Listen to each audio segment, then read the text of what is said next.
元末著名诗人、画家王冕一生爱梅、画梅，有元章于梅，所谓超神入圣者之谓。其咏梅名句，不要人夸好颜色，只留清气满乾坤，家喻户晓。其写梅之画，万蕊千花，自成一家。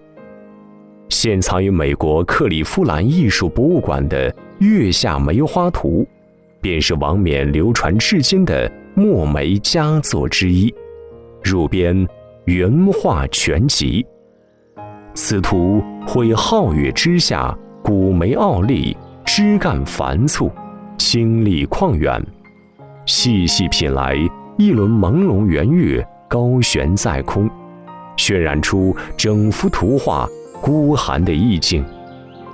漫移目光向下，一棵梅树恣意斜穿画面中央，主干粗壮，花朵簇簇，尤为茂盛，一变月下萧寒之氛围，为其增添了许多生机与活力。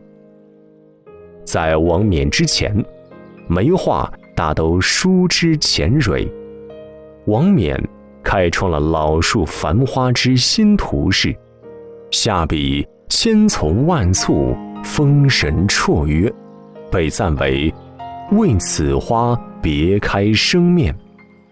王冕为人清正，对元代统治者的无道深恶痛绝，遂携家人归隐九里山。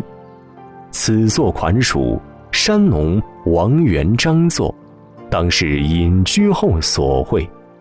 实载他在九里山中植梅千株，筑庐3间，为庐题名梅花屋，过着木教梅花谱，朝诵梅花篇的日子。作为爱梅成癖的高士，王冕爱月下梅花，一片生萧湖水上，欲飞含笑以栏杆之态，亦爱其真真岁寒心，唯有天地知之性。他画梅咏梅，常为写梅作诗，其来依也。名之虽异，意趣实同。